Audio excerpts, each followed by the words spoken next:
Hello, this is Dan. We're about to start our mission. Kevin and I are ready to go with the soldiers that you previously saw. I'm going to be playing Soldier Serrano. And as you can see, he has his grenade, pistol, M16, marksman skill, knee and elbow pads, and his load-bearing equipment. And I've attached an ACOG sight to his M16. And I'm Kevin, and this is my soldier, Hart, and his loadout. As you can see, he has his M4 shotgun, the skill Agile, close combat, as well as an extra canteen that he's carrying.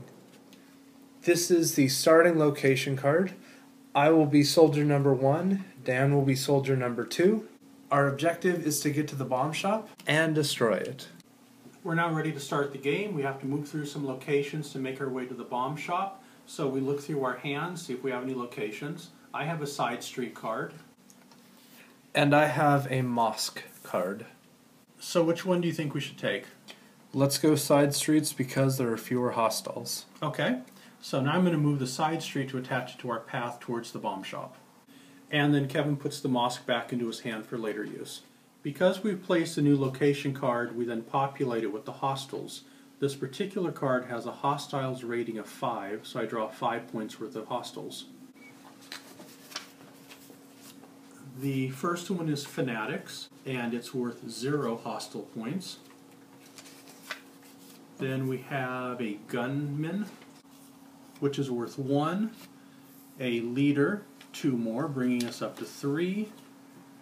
A Suicide Bomber for 4.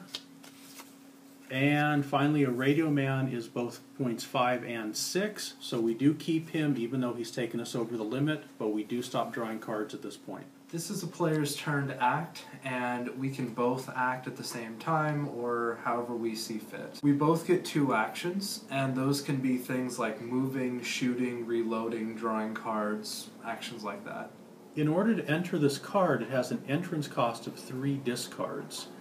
However, there's a special situation. The enemy has a leader card. The leader adds 2 to the entrance cost. This means that we'd each have to discard 5 cards in order to enter the side streets. This isn't really very feasible, so we're going to have to do something about that leader before we can advance.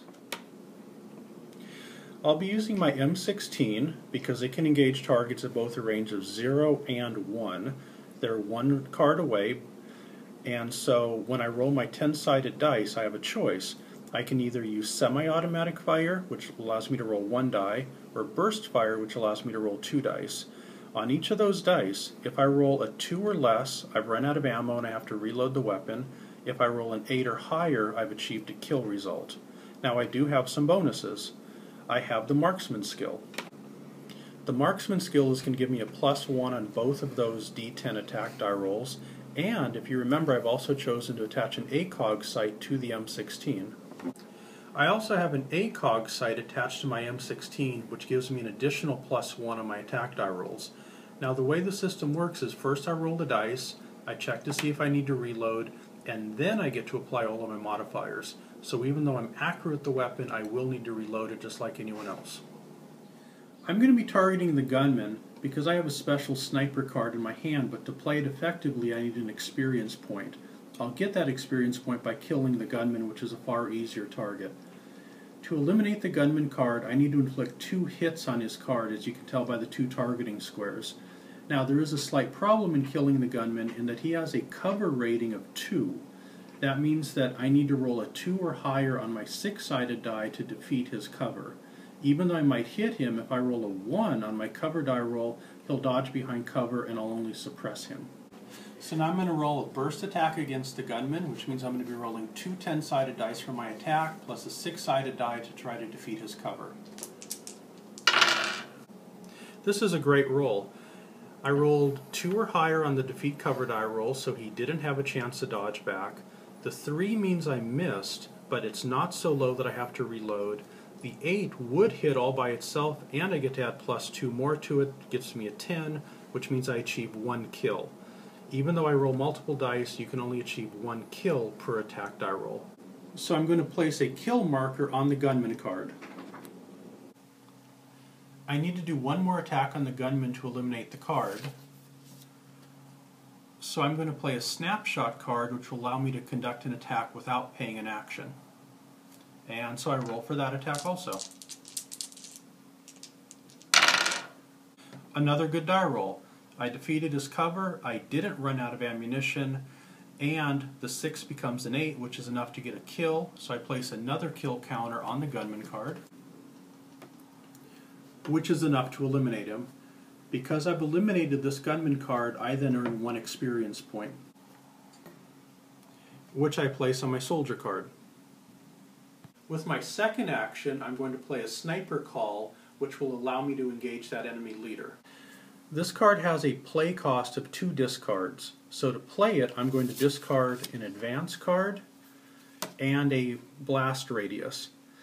Normally the sniper call can only be used if I'm in the same location as the target that I want to attack, but I can what's called upgunning this card. That's that little note in brackets there.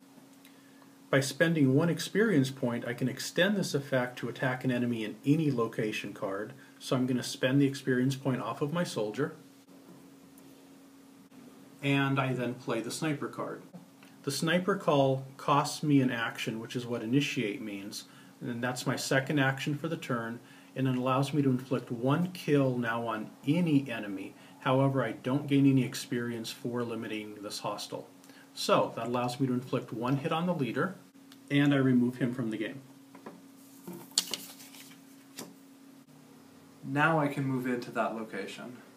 Normally it requires 3 discards, but my soldier has an ability where I pay 1 less discard when entering new locations. I also have an agile skill where I pay 1 less entrance cost. This means I only need to discard 1 card to enter the location. Normally, moving would require an action, but I have a move out card that allows me to do it for free.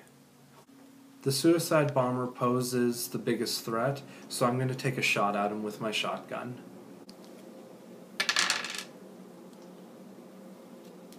This is a good roll.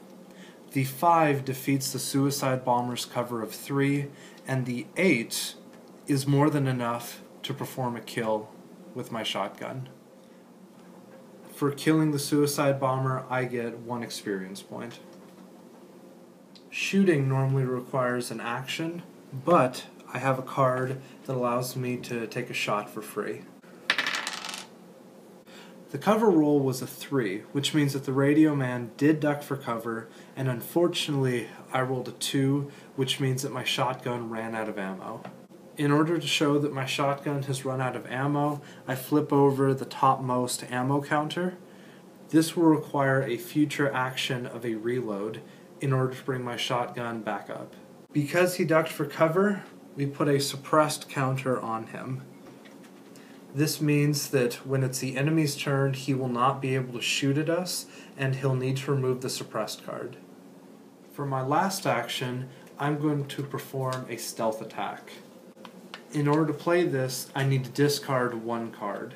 I'm going to be discarding my steady aim.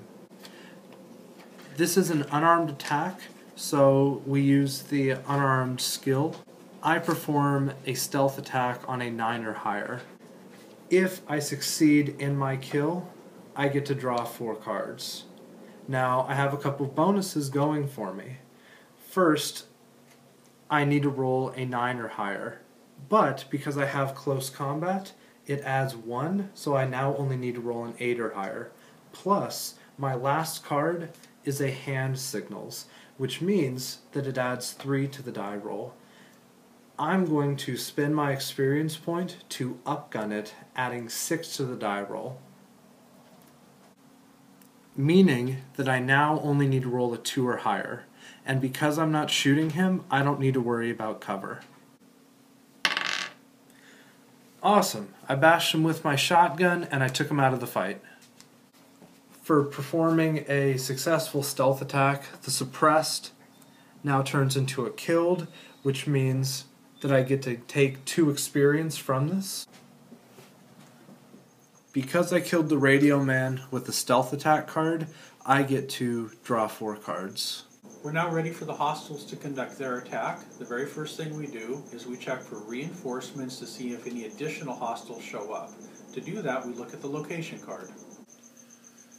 The first thing we do is we check for hostiles to see if any of those reinforce the area. If I roll a 2 or less on a 10-sided die, more hostiles will show up. That's great. No new hostiles show up in this location. The next thing we do is draw a counter to find out who the hostile attacks. Okay, so he's going to attack soldier number 2, which is me. Since the hostile is going to be targeting me, I roll a 10-sided die to see what kind of an attack he inflicts on my soldier. I rolled a 7. There are 3 hostiles still alive on this card, which means we use the 3 column. On a die roll of a 7, he's going to inflict an attack with a damage rating of 1 on my soldier, which will inflict 1 wound on me. If I suffer a wound, that will also cut down on my future hand size by a card. Unfortunately, I don't have any cards left in my hand. Kevin, can you do anything to help? I have a suppress card. Unfortunately, though, I can't use it because I don't have any weapons that are ready to shoot. I do have a reloading card, but it's not my turn, which means that I can't play it. What I do have is a take cover card. I'm going to upgun this, spend an experience point, so that I can use it for you. The wound you would have taken is now a suppression. Okay, good. I can get rid of that on my next turn by spending an action. And here's the suppression, which I will need to deal with on my next turn. That finishes off the first game turn. When we come back, we'll show you game turn number 2.